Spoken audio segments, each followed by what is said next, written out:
Scholarism convener Joshua Wong ends his hunger strike. Former Politburo Standing Committee member Jo Yong-kang formally arrested. And mass evacuations in the Philippines before a strong typhoon hits the country.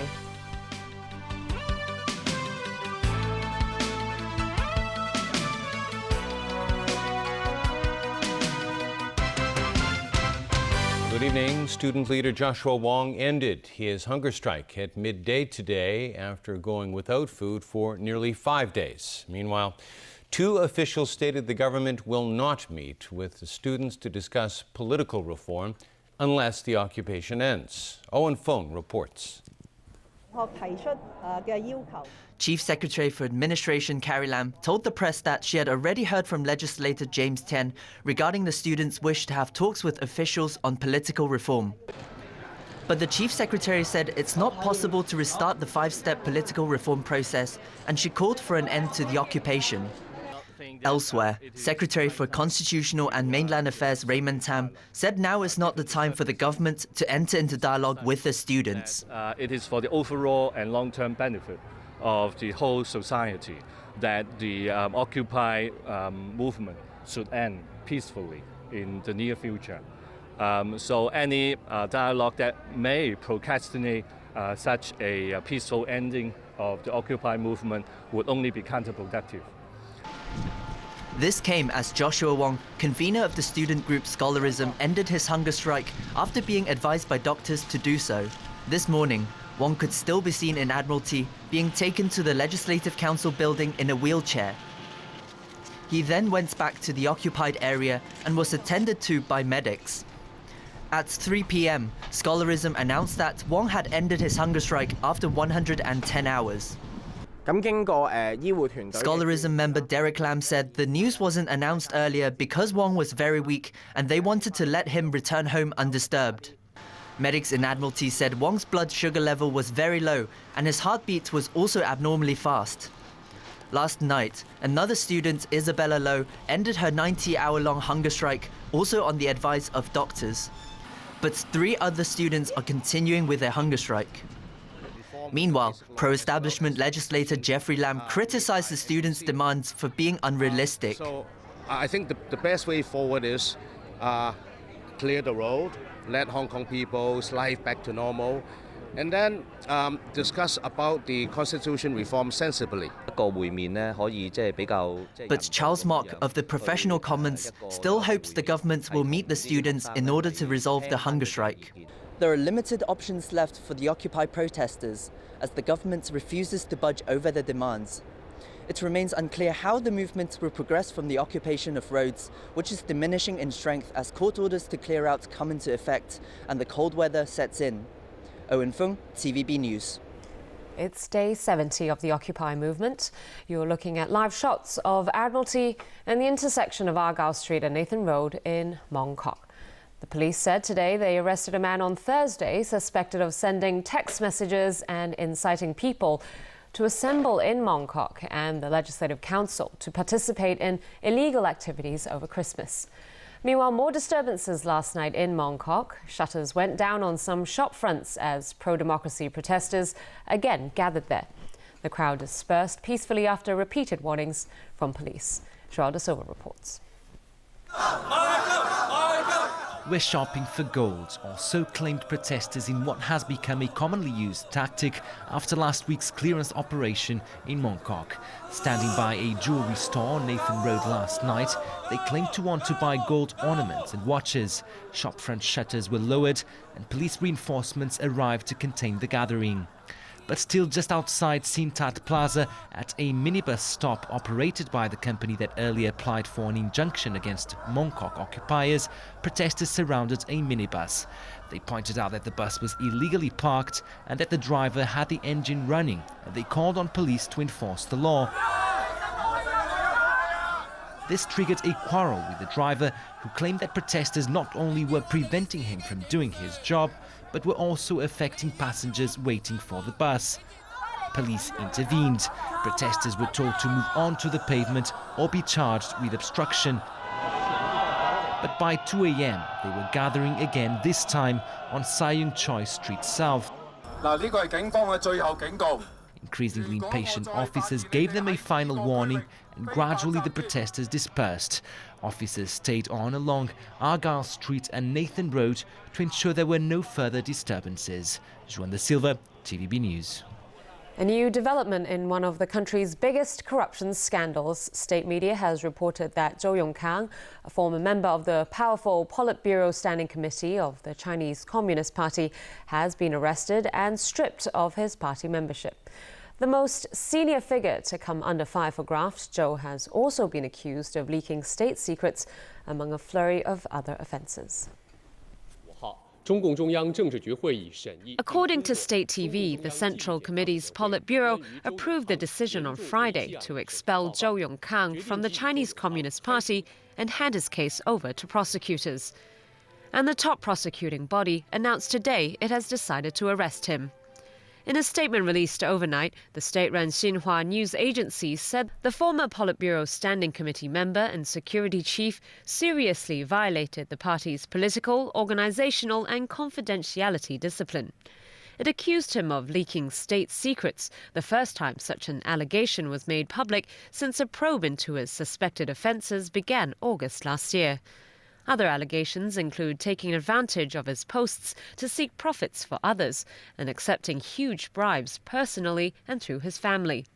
It also said he abused his power to help relatives, mistresses and friends make huge profits from operating businesses, resulting in serious losses of state-owned assets. It accused him of committing adultery with a number of women, saying he traded his power for sex and money. The statement said his behaviours badly undermined the reputation of the party and significantly damaged the cause of the party and the people. 72-year-old Zhou, who retired in 2012, is the highest-ranking figure to be ensnared in a corruption scandal in the party's history. It's not yet known whether there will be an open trial. Political commentators said the allegations are more serious than those against former Chongqing party boss Bo Xilai. They expect harsh penalties to come down on Zhou. His arrest also shakes up the circle of senior officials, current and former, known as Tigers, as it throws out an unwritten rule that retired members of the Politburo Standing Committee would not come under such scrutiny in President Xi Jinping's crackdown on corrupt officials. One of the world's biggest peacetime evacuations is underway in the Philippines tonight as Typhoon Hagupit swirls toward the country. More than 600,000 people have fled villages on the country's eastern coast, with the military on full alert. The storm threatens more destruction on areas still recovering from Typhoon Haiyan just over a year ago. Eastern provinces are being pounded with heavy rain and strong winds of up to 185 kilometers per hour. Hagupit has weakened, but could still unleash huge destruction with torrential rain and potentially disastrous storm surges of almost 5 meters. The storm is expected to make landfall later tonight. U.S. President Barack Obama has named Ashton Carter as his next Secretary of Defense. Obama says the Pentagon veteran can easily hit the ground running on military conflicts in the Middle East and maneuver around budget cuts to the Defense Department. Sonia Artero reports. Today I'm pleased to announce my nominee to be our next Secretary of Defense, Mr. Ash Carter. Now, with a record of service that has spanned more than 30 years, as a public servant, as an advisor, as a scholar, Ash is rightly regarded as one of our nation's foremost national security leaders. Ashton Carter is expected to be easily confirmed by the Senate. He would replace Chuck Hagel, who resigned under pressure from the White House last week. Obama insists America's allies around the world already have confidence in Carter. Having served both Republican and Democratic secretaries, he's respected and trusted on both sides of the aisle. Carter is known to have a hard-nosed view of policy issues concerning North Korea and Russia. Such was evident when Carter made it clear any advice he gives Obama will be blunt and honest. If confirmed in this job, I pledge to you my most candid strategic advice. And I pledge also that you will receive equally candid military advice. Unlike his predecessors, Carter has never served in the military or in Congress. But that's of no consequence to this former member of Congress who described Carter as the perfect fit for Defense Secretary. I think he's got the skill sets and the personal grit and the connections to be able to navigate that as well as anybody possibly can. Carter, now 60 years old, is a respected physicist and academic who's worked for 11 defense secretaries. He served as the Pentagon's #2 between 2011 and 2013 and was Assistant Secretary of Defense for International Security Policy from 1993 to 1996. He received bachelor's degrees in physics and medieval history from Yale University and a doctorate in theoretical physics at Oxford University. Sonia Artero, TVB News. A U.S. spacecraft designed to one day take astronauts to Mars has accomplished its first unmanned mission with near-perfect precision. As James Aiken reports, NASA scientists are over the moon about the debut of the Orion capsule. A beautiful morning for a launch in Florida. It was a picture-perfect sunrise for a picture-perfect space launch. 3, 2, 1. And liftoff at dawn. The dawn of Orion and a new era of American space exploration. As crowds of thousands looked on, Orion blasted off aboard a massive Delta IV heavy rocket. Orion and Delta IV now transcending the speed of sound. And with that, for the first time since the last Apollo moon mission 42 years earlier, NASA sent a spacecraft built for humans farther than a couple of hundred miles from Earth.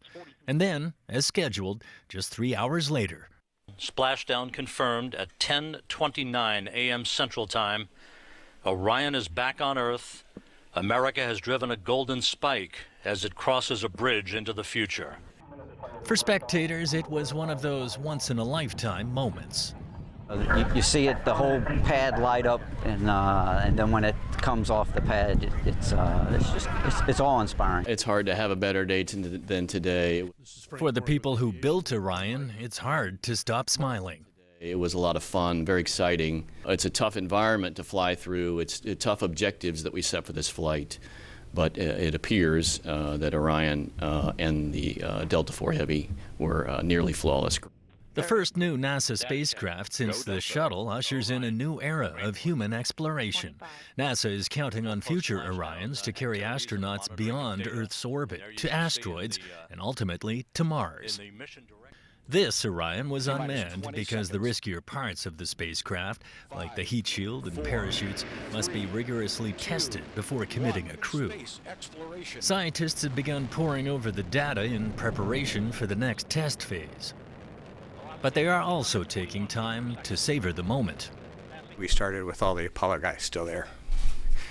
So we've kind of now finally done something for the first time for our generation. It's a good day. NASA hopes to have astronauts on board an Orion by 2021. James Aiken, TVB News. And still ahead in the news tonight. A call for an overhaul of regulatory system for local electricity market. Charges against Kenya's president dropped at the International Criminal Court. And Nobel Prize medal for discovery of DNA sold for almost $5 million at auction.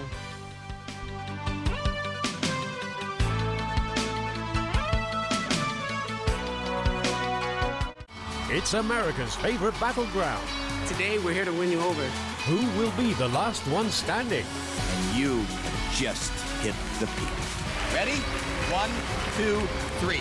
Yes! Tonight, America's Got Talent, Season 8, at 8:30 on Pearl.